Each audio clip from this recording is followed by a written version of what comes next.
Bismillah ve salatu ve selamu ala Resulillah ve ala alihi ve sahbihi ve men vala. Jalal Suyuti'nin Halifler Tarihi namlı kitabımızdaki dersimizin devamında bugün Suyuti Ebu Bekir Sıddık'ın ki Allah Teala'nın yani Huda'dına kat korkuğallıqını büldügen bazı psikik aletlerini, posiyerlerini, meydallarını bizge bayan kılıp ötmekçi. Ebu Ahmed Hakim Muaz ibn Cebel degan sahabeler rivayet kılışça Ebu Bekir bir bakka kiripdi bir kunsi. Qarsa bir daraxtın sayesinde bir kuş yani bir paxtak tuğan. Eğer çoğunqur tenevdip mundaq depdi. Ey kuş, sana mübarek bolsun, bay baxtli kuş.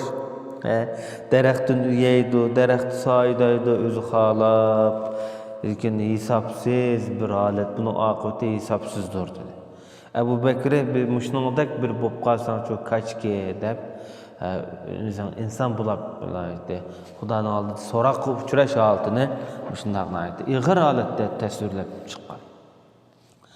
İmam Ahmed Zuhd namlı kitabda Abi İmran el-Cevni'de rivayet qilsa Ebu Bekir Sıddık radhiyallahu anhu men bir mu'min bir musulmonniki beqindiki yoki qo'shiqidiki bir tal tuk bop qolgan bo'lsam-ku deb müşundaq deb ketgan dedi.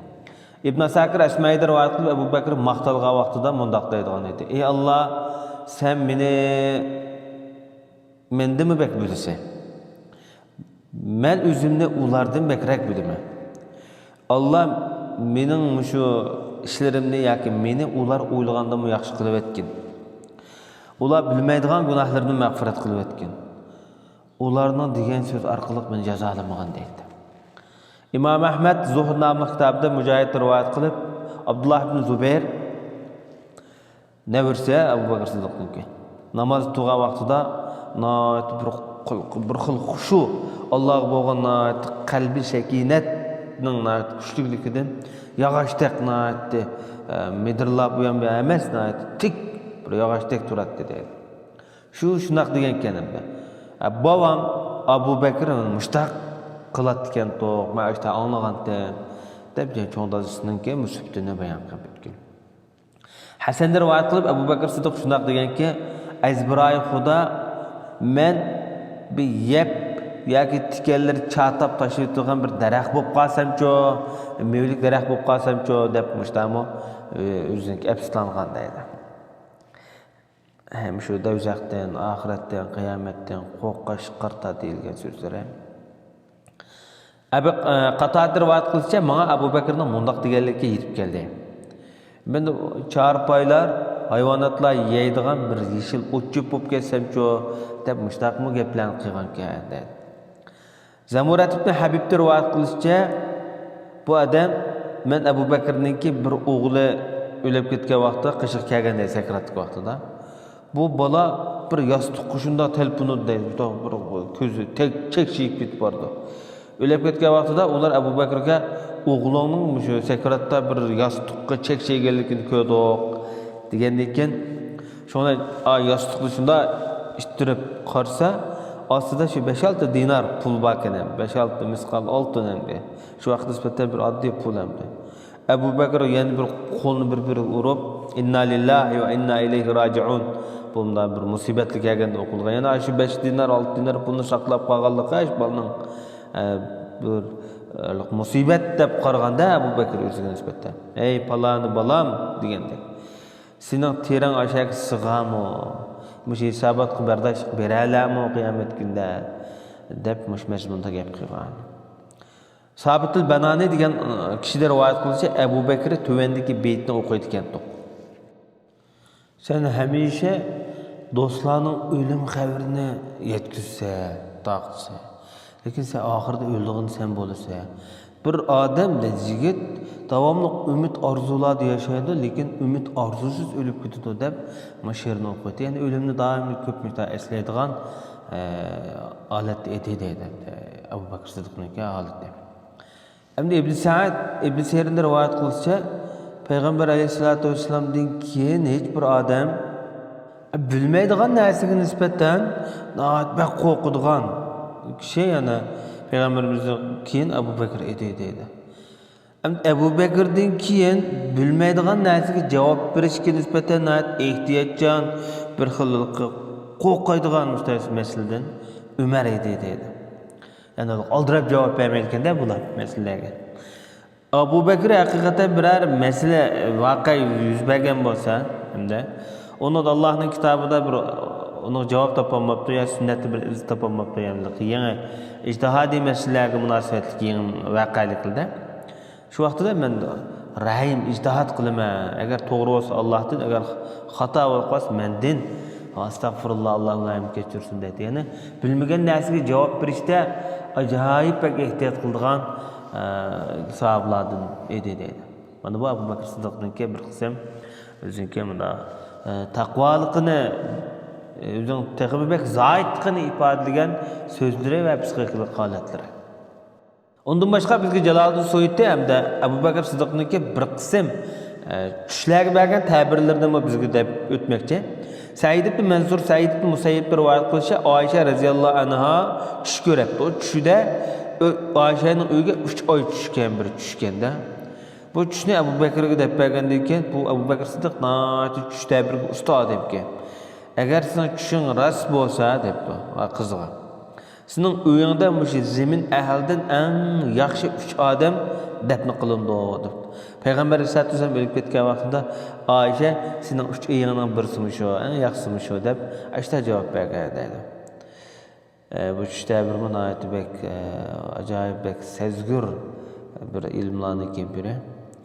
Buna takva, ayet salih, andı bek bir paraset ketdigan işler. Ömer ibn Şurayh bildir rivayet kılıp Peygamber Aleyhisselatü Vesselam şundak dep berdi. Men bir çüş gördüm dedi. Men bir qara qo'ylagy mindirilipdimi? Ondan keyin unuňa bir ak qo'y mindirildi-de. Hatta qara qo'ylar ko'rilmagidek darajada bir-biriga oralashib. Abu Bakr dedi ya Resulullah qara qo'yga kelsak bu Arablar. Bu Arablar musulmon boludu. Bu köpüydü.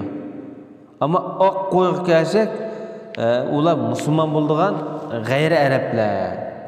Türk, Paris, başka umum milletler. Hatta ulanın köprükten Araplarni kögülünmaydı depdi. Degendiki Peygamber sallallahu aleyhi ve sellem etgen perişte maçta tabir bergen dep atgan. Demek Abu Bakr Sıddık'nınki tabiri Peygamberimizin perişte o tabirlerinin masalatda bir paraset bilen değilgen. Demsin bir şuna go hem Araplarning sanydan başka ecem musulmonlarning sanydan ait köp dünyada. Ondan başka yani Said ibn Mansur yoki Jalaliddin Suyuti'ninki rivayet kılışça Ebu Leyla degan kişiden rivayet kılıp yaptı. Peygamber sallallahu aleyhi ve sellem mundaq degan ekan. Men bir tush gördüm, tushimda bir quduqdagi narsani tatıyapman. Şona bir qora qo'ydi keldi. Onunğa ondan onunğa bir topraq qo'ylar min geçti de. Abu Bakr dedi ki men qo'yap bersalar Rasulullah men onun tabirini beray deb yuqorida gapni qilgan dedi. İbn Sa'd yani Muhammed ibn Sirin'de rivayet kılışça İbn Sa'd biz burun dep bolgan buna aytdi mükemmel yaxşı tarixçi dep İbn Sa'd'nınki şagirdlerden. Bu ümmetninki tush tabirga eng mahiri Peygamber sallallohu Abu Bakr edi deb buni aniqlab bergan. İbn Sa'd yana İbn Şihab Zuhari'de rivayet kılıp Peygamber sallallohu aleyhi ve sellem bir tush görüp bu tushni Abu Bakrga deb berdi. Degandan men bir tush gördüm. İkimiz musobaqlashyapmiz. Shu peştaq pelempeyde derecelikte.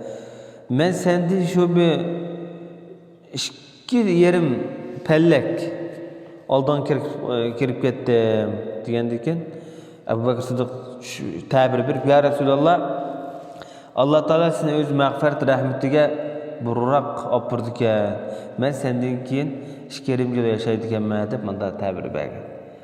Peygamber sallallahu ölüp ketdiken deb manda sübhatlama Resulullah Abu Bakr'ın biz tarixini biz okuvatmiz.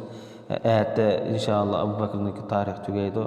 Qarindaşlar Abu Bakr peygamberimizge naat bek hürmet bilen Resulullah'ın ki fakat şu dilin çigdigan yoki g'am qayg'u sebepçi bo'ldigan gaplarni qatti demaydi. Ölüm şunda hak, doğru hak bolsunmu? Sen ölüp ketilgense ya Resulallah, bizim burup ketilgense demesden, sen Hudanın rahmet mağfiretiga uluşidgense ya Resulallah dep, ölümni mavus çıraylık sübetler bilen sübetlep atadı. Qarab bakın Ebu Bekir Resulullah'a hiç bir azay verdiğin sözde Resulullah'ın diline çıkırdıgan her qanday gepte Ebu Bekir Sıddık bek avaylap gep kıldığanlıqını görüyoruz. Ya Allah. Ebu Bekir'nin sözü hakikaten ümmetin sözünden yuqori Resulullah'ın. Abdurrazak özün Musannaf namlı kitabında çıkırışça Ebi Qilab'da rivayet qilib bir adam Ebu Bekir Sıddık'a depti. Men tushimda bir qon sevib tush ko'ryapman degan vaqtida Ebu Bekir Sıddık sen ayolning dayzar holatda, kasallik holatda ayoling bilan bir yerda bo'ldi ekansan. Allohdan istig'for etib qayt bunda ishqa yaqin yo'lima deb shunday degan. Ve sallallahu ala nebiyina Muhammed ve ala alihi ve sahbihi.